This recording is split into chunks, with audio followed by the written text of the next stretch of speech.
Police वाला बनारस के पास आपको शादीशुदा है, आपको उससे लव हो गया है, आपके पति ने छोड़ दिया है, इसे आपने गुप्त पति बना लिया है। ये मिल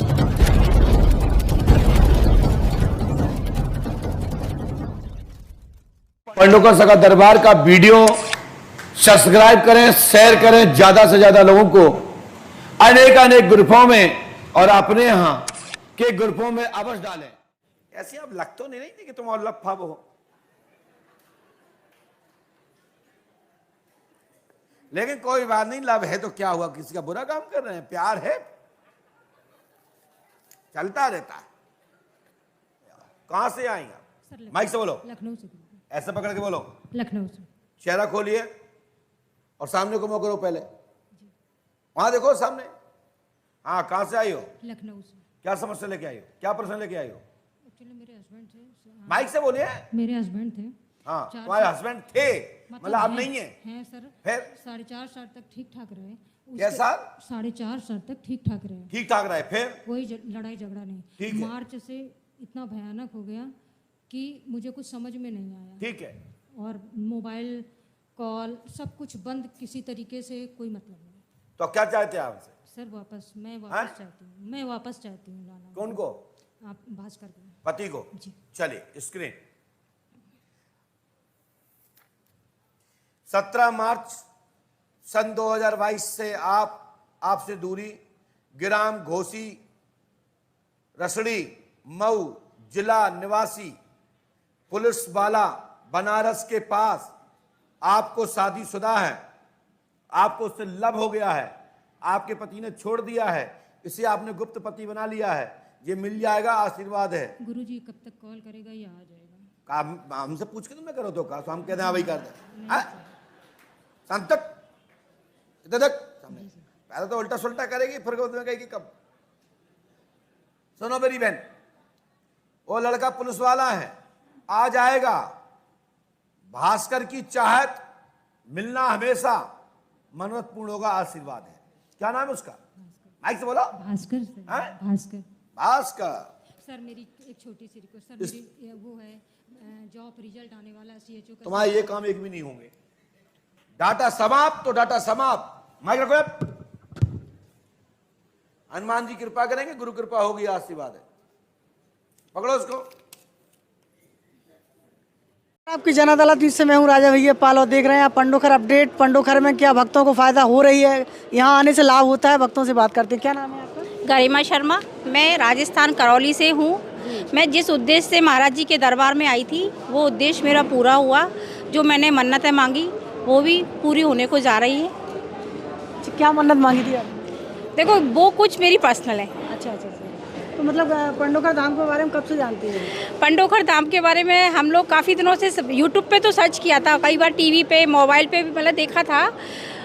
तो धीरे धीरे हमारी आस्था बढ़ गई। फिर मेरे जो हस्बैंड है वो सबसे पहले यहाँ सिर्फ देखने के लिए आए थे। फिर उन्होंने महाराज जी से जो अर्जी लगाई थी, उनकी अर्जी पूरी हुई। फिर हमने दूसरी अर्जी लगाई। अब जो अर्जी पूरी हुई उसमें क्या था, उस समय क्या दिक्कत आ रही थी? दिक्कत तो कुछ नहीं। देखो घर में शांति, बच्चों का भविष्य, भाई एक महिला के लिए तो यही सब कुछ होता है। घर में सुख शांति हो, है ना। पैसे से तो किसी का पेट नहीं भरता, और पैसा भगवान ने खूब दे रखा है, सबसे बड़ी बात है उसकी। नहीं, मैं कंपाउंडर हूँ। अच्छा। और मेरे हस्बैंड भी कंपाउंडर ही हैं, 2 बच्चे हैं हमारे। पर ये हमारे घर में सुख शांति है, हमारे घर में मतलब धन्य धान्य सारा कुछ जो हमने माना था वो है। आपसे ये पूछना चाहेंगे कि जो वीडियो यूट्यूब पर चल रहे हैं, फेक वीडियो तो नहीं बन रहे हैं क्या? नहीं, मुझे तो ऐसा नहीं लगता। और जो इस समय हम आपके साथ इंटरव्यू कर रहे हैं, आपको ऐसा लगता है कि मैंने आपको दबाव बनाकर इंटरव्यू दिलवाया? नहीं, बिल्कुल कोई दबाव नहीं है मेरे ऊपर, किसी प्रकार का कोई प्रेशर नहीं है। ये तो मैं स्वेच्छा से ही आपको बता रही हूँ। जी। तो यहाँ पर जो काम होते हैं लोगों के? हाँ बिल्कुल होते हैं। जब हमारा हुआ है तो और लोगों का भी होगा। और जो पैसा लगता है उसके लिए क्या कहना चाहेंगे? पैसा तो देखो नहीं लगता, किसने कहा पैसा लगता है? पैसा नहीं लगता है मेरे हिसाब से। तो ये तो जो कुछ यहाँ देते हैं वो तो धर्म कर्म के काम में आता है। महाराज जी कोई पर्सनल तो यूज करते नहीं है, और इससे जो हम लोग आते हैं हम ही को तो सुख सुविधाएं मिलती है।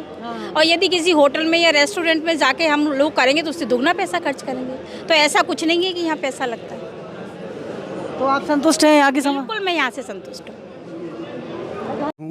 तारा टीकमगढ़। जी। मेरा नाम ब्रजमोहन सुगम के नाम से जानते हैं। 18 वर्ष पहले जब यहाँ कुछ नहीं था, पुराने मंदिर पे दरबार लगता था, उस वक्त गुरुदेव जो नीम वृक्ष है बालाजी सरकार के पास मंदिर पे, वहाँ दरबार लगता था। 25-50 लोग आते थे उस वक्त। जब मैं आया तो मेरी हालत बहुत ख़राब थी। मेरे ऊपर एक तांत्रिक ने 4 विद्याओं का प्रयोग किया था, जादू, टोना, तंत्र, मंत्र। मैंने पूरा असर तोड़ चुका था। मेरे परिवार वालों ने भी आशा तोड़ दी थी। गुरुदेव का एक शिष्य था विमलेश नाम का, जो आजकल सागर में न्यायालय में है। उसका शिष्य मुझे यहाँ लेके आया। गुरुदेव ने मुझे देखा, उन्होंने मेरे बताने के पहले ही बता दिया कि आपको दुश्मन ने जादू, टोना, तंत्र, मंत्र क्रिया की है, जिससे आप परेशान रहे हैं। और मुष्ट का उन्होंने उठाई, बोले जाओ आज के बाद आशीर्वाद है, कोई जादू नहीं चलेगा। मैं गायक था, गुरुदेव ने मेरे भजन सुने। तो करीब 2005-06 की बात है ये। उस वक्त मेरे भजन सुने। इसके बाद मैं आता रहा। फिर मेरी एक बेटी थी बड़ी वाली, बहरी गूंगी थी। उसके पति ने सर्प मारा, 2 सर्प जा रहे थे, तो एक सर्प मार दिया था, वो नाग मार दिया था, नागन रह गई थी। वो देवतानी सर्प थे, तो वो नागन किसी को नहीं दिखती थी, वो आके उस बच्ची के मुंह में घुस जाती थी। वो जैसी नगीना फिल्म में होता है वैसा करती थी। फिर मैं गुरुदेव के पास आया।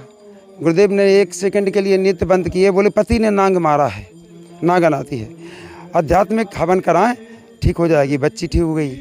इसके बाद फिर मैं आया, अपनी समस्या सुनाता रहा।